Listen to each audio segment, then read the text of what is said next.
Dan barang siapa mempersekutukan sesuatu dengan Allah, maka sungguh dia telah tersesat jauh sekali.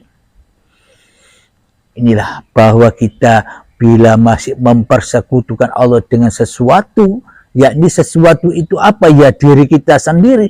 Itulah ketersesatan yang jauh sekali. Siapa yang bilang? Allah yang bilang, bukan saya. Saya tidak punya ilmu apa-apa, cuma kami hanya menyampaikan ayat-ayat Tuhan ini.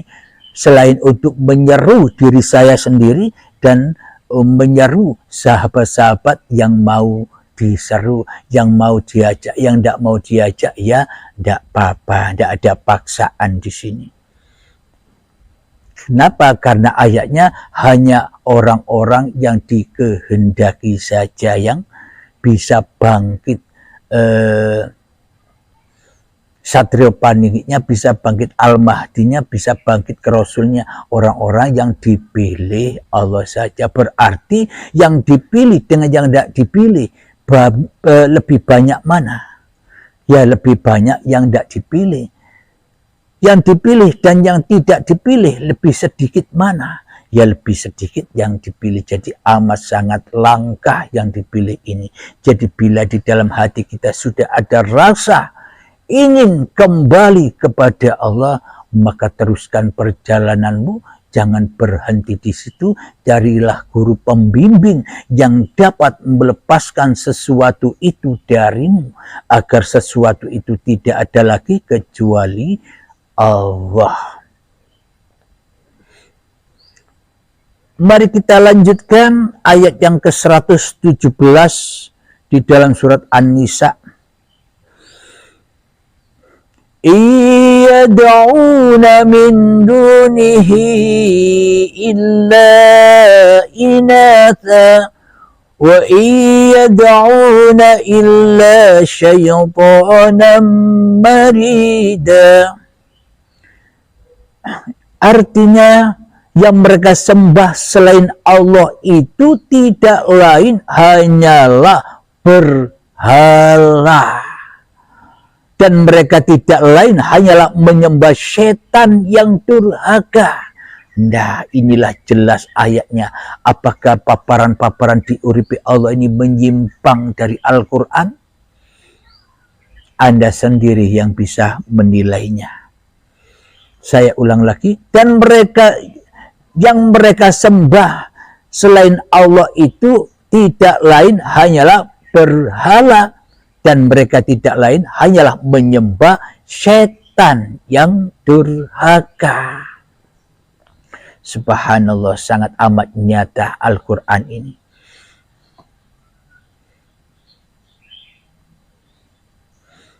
Ayat yang selanjutnya 118 di dalam surat An-Nisa. La'natullah wa qala la'attakhidanna min ibadika nasiban mafruḍa. Yang dilaknati Allah. Dan setan itu mengatakan, aku pasti akan mengambil bagian tertentu dari hamba-hambamu. Nah, inilah setan-setan yang ada di dalam diri kita selama ini, yang membuat Satrio Paningit, yang membuat Al-Mahdi, yang membuat Rasulullah yang ada di dalam diri kita ini terkubur. Kenapa? Karena setannya sudah bilang, aku pasti akan mengambil bagian tertentu dari hamba-hambamu. Apa? Diambil imannya. Apa buktinya? Kita merasa lebih wujud dari wujudnya Tuhan. Kita merasa lebih hidup daripada hidupnya Tuhan. Kita merasa lebih berkuasa atas diri kita daripada dikuasai oleh Tuhan. Inilah yang diambil, sobat. Selama ini. Yang mana Tuhannya ora kanggo akhiri. Karena belum dibaiat kesuciannya. Ayat yang selanjutnya.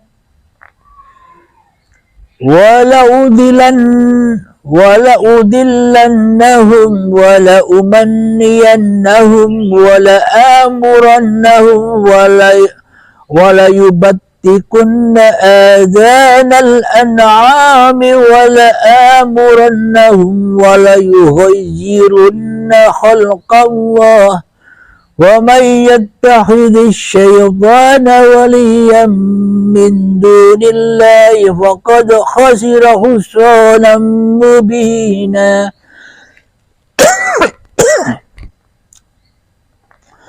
Artinya, dan pasti akan kusesatkan mereka dan akan kubangkitkan angan-angan kosong pada mereka dan akan kusuruh mereka memotong telinga-telinga binatang ternak, lalu mereka benar-benar memotongnya, dan akan kusuruh mereka mengubah ciptaan Allah, lalu mereka benar-benar mengubahnya.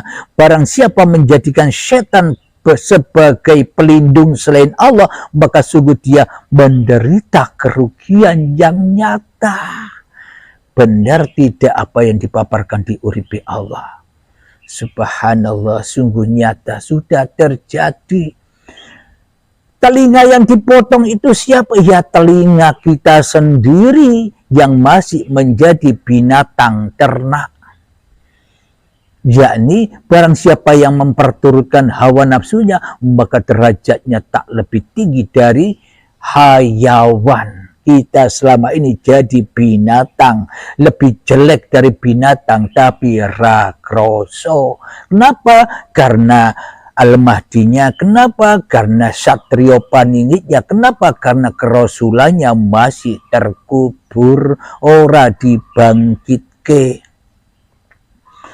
Barang siapa menjadikan setan sebagai pelindung selain Allah, maka sungguh dia menderita kerugian yang nyata. Jadi bila kita masih suka kepada sesuatu, maka kita akan disiksa oleh sesuatu itu. Apa itu sesuatu? Ya, dirimu dewe-dewe. Kita lanjutkan ayat yang ke-120 di dalam An-Nisa.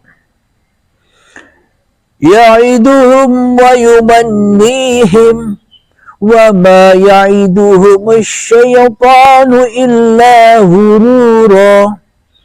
Setan itu memberikan janji-janji kepada mereka yang membangkitkan angan-angan kosong kepada mereka.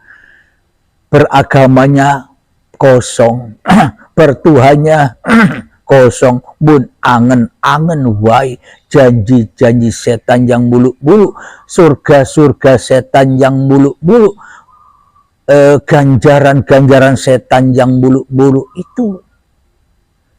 Padahal setan itu hanya menjanjikan tipuan belaka kepada mereka. Iman dan akidah kita selama ini ternyata tipuan, berarti kita belum masuk Islam. Jadi ketika dibangkitkan Al-Mahdi, dibangkitkan Satrio Paningitnya, dibangkitkan kerasulannya, itulah yang dimaksud masuk Islam, menjadi mu'alafnya Allah. Karena bagi mereka yang sudah bangkit kesadarannya, itulah yang dimaksud syahadat itu. Jadi bukan mereka lagi, jadi bukan Al-Mahdi, bukan Satrio Paningit, bukan Rasulnya yang bersyahadat, tapi Allah lah yang bersyahadat. Muhammad, bukan kau yang melempar, tapi akulah yang melempar. Berarti Muhammadnya, berarti Satrio Paningitnya, berarti Al-Mahdinya, berarti Rasulnya harus ada apa tidak?